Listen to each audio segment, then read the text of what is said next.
Halo semuanya, di video kali ini kita akan ngobrolin soal cut loss. Gue akan ngomongin gimana cut loss bisa menjaga uang kita.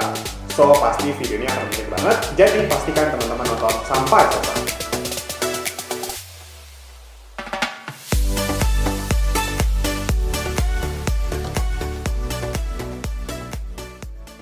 Cut loss. Pertama-tama, kita harus benar-benar paham apa itu sebenarnya cut loss. Jadi cut loss itu secara teori adalah menjual saham yang kita punya di bawah harga beli kita. Yang artinya kita merealisasikan kerugian.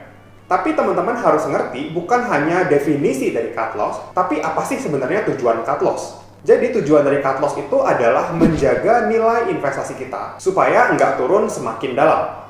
Oke, gini gue jelasin ya.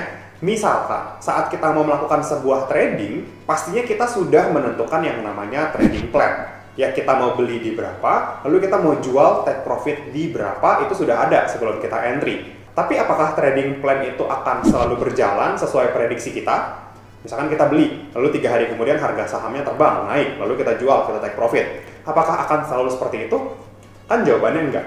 Pasti ada saatnya analisa kita, prediksi kita itu salah. Harga saham yang kita beli bukannya naik, tapi malah turun. Gue yakin banget pasti setiap kita pernah lah ya melakukan analisa, tapi harga sahamnya nggak berjalan sesuai prediksi kita. Nah, ketika harga saham yang kita beli turun, ini susah kondisinya. Kenapa? Karena psikologis kita terpengaruh. Uang kita invest, kita harapin dia naik, ternyata malah turun, malah berkurang. Misalkan nih ya, gue invest ke sebuah emiten, satu emiten saham, gue masuk 100 juta, harga sahamnya naik ke 110 juta atau 120 juta. Ya itu tinggal take profit aja, tinggal jual kan. Tapi kalau harga sahamnya turun, contohnya turun 10%, dari 100 juta turun 10%, sisa 90 juta. Nah ketika kita lihat porto kita minus 10%, minus 10 juta, itu pasti agak deg-degan. Lalu sekarang pertanyaannya, kalian mau ngapain kalau misalkan udah minus? Apakah kalian akan diamin aja? Atau kalian akan jual sahamnya sehingga sisa modal yang 90 juta itu balik ke RDN kalian? Nah kalau kalian diamin, kalian nggak tahu dengan jelas harga sahamnya ini akan kemana. Apakah akan naik balik modal atau malah akan semakin turun? Contoh kalau misalkan dia turun lagi dari minus 10% turun jadi minus 40%. Ruginya bukan lagi 10%, 10 juta, tapi sekarang ruginya 40%, 40 juta, sisa 60 juta. Nah sekarang kalau udah kondisi begini, kalian mau ngapain? Pasti kalian akan ngerasa nyesel gitu ya. Waktu minus 10%, kenapa gue nggak jual aja? Masih dapat 90 juta, balik. Sekarang udah sisa 60 juta. Kalau dijual, itu lebih berasa lagi gitu loss-nya. Atau kalian mau diamin aja, ya udahlah pasrah aja, diamin aja lah, nanti juga naik sendiri. Nah menurut gue ini adalah pola pikir yang salah. Karena ingat, saat uang itu kita investasikan, kita berharap apa? Kita berharap uang itu bekerja dan menghasilkan profit untuk kita. Nah, kalau kondisinya begini, sayang banget. Kita nggak tahu kapan harganya naik, kita nggak tahu kapan itu akan balik modal, tapi kita pasrah, kita diemin. Yes, memang, gua setuju. Ketika kita cut loss, kita merealisasikan kerugian. Ada uang yang hilang, ada equity yang berkurang. Tapi, seandainya kita tidak melakukan cut loss, kita pasrah, kita diam aja, itu sebenarnya kita juga lagi rugi. Rugi apa? Pertama, kita pasti rugi waktu. Opportunity loss. Misalkan uang sisanya 60 juta yang tadi, kita jual, kita ambil, kita invest ke saham lain yang mungkin lebih bagus, super strong uptrend, mungkin akan lebih cepat untuk balik modalnya ya. Break even point dari 60 juta kita puterin lagi jadi 100 juta lagi. Itu lebih oke. Dibanding kita harus nunggu diamin di emiten itu yang mungkin kita tahu itu udah patah trend, itu udah down trend, tapi kita pasrah, kita diamin di situ. Mungkin bisa jadi dia naik 10 tahun lagi, 5 tahun lagi, atau malah mungkin dia turun lebih dalam lagi. Sampai loss-nya mungkin minus 80%. Nah itu yang perlu teman-teman pertimbangkan lebih lagi kalau misalkan teman-teman mau pasrah, mau nyangkut, mau diamin uang di sebuah emiten yang memang pergerakan harganya lagi jelek. Lalu yang kedua, pastinya kita rugi uang juga. Ya teman-teman harus ingat, ketika 100 juta yang kita investasikan turun jadi 60 juta, sekarang modal kita adalah 60 juta. Seandainya harga saham itu besoknya naik 10%, ingat 10%-nya adalah 10% dari 60 juta. Bukan dari modal awal kita 100 juta. Begitupun juga kalau misalkan harga sahamnya seminggu ke depan naik 50%. Ya udah, dia cuma naik 50% dari 60 juta, naik 30 juta. Tetap belum balik modal. Ya bayangin aja itu susah banget. Jadi itu ya, 2 kerugian. Kalau misalkan kalian nggak melakukan cut loss. Saran gua, jangan pernah denial. Kalau misalkan saham itu sudah patah trend jadi downtrend, sudah jebol support, itu sudah melewati batas toleransi kerugian kita, ya udah nggak ada salahnya untuk kita jual. Nanti ketika saham ini sudah uptrend lagi, ya udah nggak apa-apa kita buyback, kita beli lagi. Tapi kondisinya saham ini sudah uptrend, sudah lebih berpeluang untuk naik harga sahamnya. Biasanya nih ya, orang-orang yang denial gini alasannya sih mirip-mirip. Dia ngomong perusahaannya kan masih bagus bro, perusahaannya masih beroperasi, masih menghasilkan profit, produknya setiap hari masih kita lihat, masih kita pakai. Nah alasan-alasan kayak gitu tuh kadang-kadang menurut gua nggak make sense. Nah kita sebagai investor, kita mikir aja gimana caranya kita dapat profit. Kalau perusahaannya bagus, beroperasi, produknya banyak dipakai, uangnya buat perusahaan, belum tentu uang itu dibagi ke kita dalam bentuk dividen, karena nggak semua saham bagi dividen. Nah kalau kita sebagai investor ngarepin cerita kayak begitu, tapi harga sahamnya turun terus, ya kita rugi sebagai investor. Nah pola pikir yang kayak gini yang mau gue share ke teman-teman semua, supaya kalian nggak salah ambil langkah saat kalian berinvestasi. Tapi gini ya, gue disclaimer dulu, tetap menurut gue fundamental sebuah perusahaan itu sangat penting. Tapi teman-teman harus lebih open-minded, bukan hanya fundamental secara historical. Tapi yang perlu teman-teman cari, yang lebih penting adalah fundamental di masa yang akan datang. Growth-nya seperti apa, kinerjanya nanti seperti apa. Karena kinerja masa lalu belum tentu mencerminkan kinerja yang akan terjadi di masa depan. Karena gue sebagai investor, gue berusaha untuk secepat mungkin mendapatkan profit, lalu nanti profit itu gue puterin lagi supaya dapat profit yang lain lagi. Itu lebih oke dibanding kita harus invest 10 tahun, 20 tahun nyangkut di saham yang lelet, yang lambat, naiknya kayak siput. Sayang waktunya kebuang. Better kita invest ke saham yang harganya akan segera naik. Nanti udah profit, kita ambil profitnya, kita invest lagi di tempat lain. Nanti profit kita akan semakin besar karena ada prinsip compounding. Oke, supaya lebih enak, gue akan pakai contoh saham ya. Tapi gue disclaimer on dulu ya. Gue tidak merekomendasikan kalian untuk membeli atau menjual saham ini. Ini hanya sebagai contoh aja. Kalian nanti tetap harus ambil keputusan masing-masing. Yuk kita langsung masuk ya ke grafiknya. Oke, sekarang kita udah masuk ya ke chartnya Unilever. Ini gue buka melalui Yahoo Finance. Teman-teman bisa akses juga di finance.yahoo.com. Nah, ini adalah pergerakan harga Unilever di candle weekly. Yang artinya setiap satu candle di sini itu merepresentasikan satu minggu. Nah, kita akan lihat ya. Sebenarnya Unilever ini saham yang bagus, secara fundamental bagus, perusahaannya juga oke.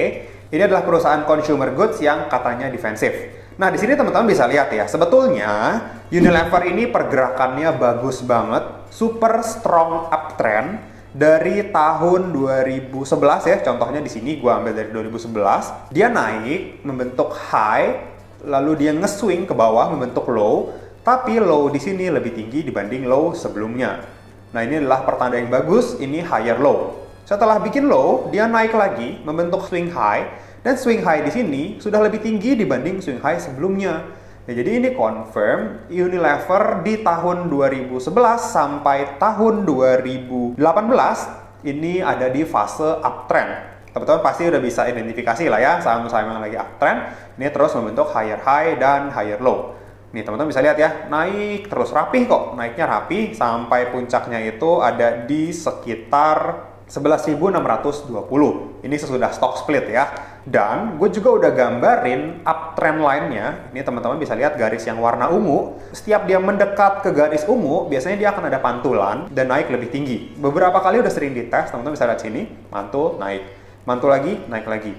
Ya lalu akhirnya di sini dia jebol. Di tahun 2018 ini confirm jebol ya, dia turun dan dia nggak kuat lagi naik ke atas uptrend line. Nah, di sini teman-teman sudah harus waspadai. Di sini artinya sudah ada perubahan tren dari uptrend, mungkin dia masuk sideways dulu, baru masuk downtrend. Dia retest ya ke atas ya. Lihat ya di sini ya, dia naik tapi gagal. Semantul lagi. Dia coba naik lagi, gagal lagi, turun lagi. Dan di sini dia sudah membentuk lower low. Low di sini lebih rendah dibanding low di sini. Dia coba lagi naik lagi di sini cukup kuat, tapi kebentur lagi sama uptrend line ini. Akhirnya high-nya lebih rendah dibanding high sebelumnya. Nah, ini membentuk lower high. Setelah itu, terus-terusan membentuk lower high, turun lagi, ini lower low, naik lagi, lower high lagi. Nah, di sini teman-teman bisa lihat, Unilever sudah berubah tren dari uptrend di sini, dia berubah jadi downtrend. Nah, di sini teman-teman harus mengambil keputusan, kalau misalkan teman-teman trading atau teman-teman investasi jangka panjang kayak Unilever gini, ini teman-teman tetap perlu identifikasi, kira-kira di level mana teman-teman harus take profit atau cut loss. Contoh ya, misalkan nih, teman-teman beli nih di sini nih ya, di harga berapa nih? 10 ribuan. Teman-teman entry di sini dengan harapan apa? Dengan harapan dia naik, masih uptrend. Nah, tapi dia turun, dia retest ke uptrend lainnya. Sebenarnya di sini masih oke, tapi ketika dia jebol, ya teman-teman sudah harus lepas itu di sekitaran sini, mungkin di sekitar 9 ribuan sudah harus lepas. Dari 10 ribu ke 9 ribu itu sekitar 10%. Ya jadi bukan hanya di trading jangka pendek, di investasi jangka panjang pun kita pun tetap perlu menentukan titik cut loss, titik keluar. Contoh kayak begini, ini udah patah uptrendnya. Ya teman-teman entry di sini, harapannya naik ke 12.000, tapi dia turun, jebol teman-teman mau sabar ya oke lah, sabarlah kasih berapa persen. Tapi setelah itu teman-teman kalau nggak cut loss, kalau nggak lepas, bayangin dari 9.000 teman-teman bisa cut loss, hilang 10%, sekarang harga Unilever ada di 5.000. Artinya teman-teman kalau entry di sini di 10.000 sudah hilang 50% sampai ke sini. Apakah ini akan naik? Ya menurut gue bisa-bisa aja, tapi kita harus objektif juga, kita harus lihat tren. Ini tuh udah super strong downtrend, udah terus jebol, bahkan ya teman-teman bisa lihat di sini. Ini harga saat pandemi nih ya, di Maret 2020. Harganya sekarang di 2021 udah lebih rendah dibanding harga pas pandemi Maret kemarin. Ini adalah salah satu tanda yang kurang bagus menurut gua, karena dia terus-terusan membentuk lower low. Nah, disinilah teman-teman harus mengambil keputusan apakah teman-teman exit di 9 ribuan di sini saat dia patah uptrend lainnya, atau teman-teman mau hold sampai sekarang di 5.000. Oke lah, anggap misalkan teman-teman sabar, mau nungguin Unilever, ya silahkan, tapi mau nungguin berapa lama? Tapi gue rasa akan lebih oke kalau misalkan teman-teman buang di 9.000, sudah confirm patah tren, apa enggak sebaiknya teman-teman invest ke saham yang lagi uptrend? Contoh nih ya, gue akan bukain sahamnya MTech. Lihat aja perbedaannya sama Unilever. Unilever nih, grafiknya turun begini. Nah ini susah dapat cuan di sini. Bisa sih, tapi susah. Pokoknya lebih gampang cari profit di saham-saham yang lagi uptrend. Nah ini contohnya nih, uptrend keras nih. Karena fokus utama gue ya cari cuan. Selama dia masih bisa naik, ya why not? Kenapa nggak kita beli aja? Dibanding harus nunggu di sini, nggak jelas. Gua rasa kalau kita invest ke MTech, mungkin modal kita udah balik, bahkan udah berkali-kali lipat. 2020 masih 400-an. Nah sekarang udah 2.500. Udah naik 5 kali lipat, 6 kali lipat. Ya bandingin aja sama Unilever. Di 2020 berapa? 2020 8.000, sekarang 5.000. Nah, makanya sekarang pilihannya ada di teman-teman semua. Teman-teman mau invest di sini, hold di sini nggak tahu sampai kapan naiknya, atau teman-teman potong, cut loss, lalu pindah cari saham-saham yang lagi uptrend kayak begini. Gua rasa akan lebih gampang kok cari cuan di saham-saham yang lagi uptrend kayak MTech ini. Tapi ingat ya, disclaimer on, ini bukan ajakan untuk membeli atau menjual. Teman-teman tetap harus lakukan analisa dan mengambil keputusan berdasarkan pertimbangan masing-masing. Oke, sekarang gua akan jelasin satu lagi tabel perhitungan kenapa penting banget untuk menjaga equity. Yuk kita langsung masuk aja ya ke spreadsheet Excel-nya. Nah, di sini gua udah bikinin tabel perhitungannya. Gua akan coba jelasin ya. Jadi yang di atas ini adalah tabel cut loss, yang di bawah sini adalah tabel kalau teman-teman reinvest, udah profit diinvestasikan lagi, nanti akan kondisinya kayak yang di bawah. Tapi kita akan bahas dulu dari yang di atas. Nah ini tabel cut loss ya, case 1, kasus yang pertama. Ya teman-teman misalkan punya modal awal 100 juta. Teman-teman ternyata salah prediksi, harga saham yang teman-teman beli bukan naik tapi malah turun. Akhirnya teman-teman harus cut loss di 20%. Artinya modal awal 100 juta, sekarang sisanya 80 juta. Lalu, dari 80 juta ini, teman-teman investasikan lagi, beli saham yang lain, modal awalnya jadi 80 juta, bukan 100 juta lagi. Ya, karena sisa modal 80 juta ini jadi modal awal. Nah, 80 juta, untuk balikin ke balik modal aja, break even point ke 100 juta, teman-teman perlu cari profit 25%. Bayangin, loss-nya 20%, untuk balikin ke semula aja butuh profit 25%. Kalau misalkan teman-teman denial, di case 2 nih, teman-teman bisa lihat ya, modal awal 100 juta. 20% nggak mau cut loss. Akhirnya sekarang minus 40%. Baru deh sekarang mikir 40%. Oh, gua cut loss deh. Oke, cut loss 40%. Sekarang sisanya berapa? Sisanya 60 juta. 60 juta kalau diinvest lagi supaya balik modal, perlu cari profit 66%. Nah, sekarang teman-teman bayangin, gampang atau sulit cari profit segini? Ini pentingnya, kita tuh selain harus cari cuan, kita harus bisa menjaga equity kita supaya nggak loss terlalu banyak. Nah, kalau kondisinya udah begini, sisa 60 juta, mau balikin jadi 100 juta, harus invest, cari profit 66%. Menurut gue ini nggak gampang. Ini belum tentu setahun dapat ini 66%. Jadi kalau sudah hilang, balikinnya lagi itu susah. Lanjut, case 3. Misalkan denial lagi, nggak mau cut loss 40%. Sekarang udah loss 50%. Sisa 50 juta. 50 juta ini diinvest lagi. Teman-teman untuk balik modal, harus cari profit 100%, harus beggar. Nah ini yang perlu teman-teman perhatikan kalau teman-teman nggak mau cut loss, kalau nggak punya strategi out. Jadinya kayak begini. Nah, di sini juga gue share ya. Ada tabel perhitungan cut loss. Kalau teman-teman hilang 5%, untuk balikin ke semula, teman-teman harus dapat profit 5,26%. Kalau teman-teman loss 30%, teman-teman harus berusaha cari profit 42% supaya balik modal. Ya, dan seterusnya. Kalau teman-teman hilang 80%, teman-teman untuk balik modal, sisanya itu harus cari profit sampai 400% hanya untuk balik modal. Nah, ini pentingnya kita harus terus menjaga equity kita, supaya equity kita itu, uang itu bisa kita invest di tempat lain yang prospeknya lebih bagus. Jadi jangan denial lah ya, kalau misalkan sudah harus keluar, ya udah keluar aja dulu. Lalu sekarang gue akan jelasin tabel yang kedua. Ini adalah tabel kalau misalkan teman-teman profit, lalu teman-teman investasikan lagi uang itu ke saham lain. Jadi ada prinsip yang namanya compounding. Nah di sini contoh ya, kasus pertama, kalau teman-teman modal awal 100 juta, profit 10%, sekarang totalnya jadi 110 juta. Oke, bungkus, take profit. Lalu kalau teman-teman invest lagi 110 juta ini jadi modal awal, modal tambah cuan, dapat profit lagi 10%, bukan dapat 10 juta lagi kan, kalau 10% yang di atas kan dapatnya 10 juta. Tapi karena di sini modalnya udah nambah, teman-teman invest lagi, dapat profit 10% lagi, dapatnya lebih banyak di sini. Jadi dapat 11 juta, totalnya 121 juta. Dan seterusnya, kalau misalkan teman-teman lihat case 2, 100 juta, profit 25%, jadi 125 juta. 125 juta diinvest lagi, dapat 25% lagi, jadi 156. Jadi uang yang sudah teman-teman dapat, profitnya teman-teman invest lagi, akan jadi compounding, akan dapat profit yang lebih besar lagi. Nah, karena perhitungan ini, muncullah sebuah istilah di dunia investasi, yaitu cut your losses short, let your profit run. Itu artinya, kalau loss, potong, jangan banyak-banyak lossnya, jaga equity. Kalau lagi cuan, let your profit run, biarin aja, jalanin terus cuannya, biar dia muter terus, nanti lama-lama cuannya bakal makin gede. So, itu aja video kali ini, semoga bisa bermanfaat untuk teman-teman semua.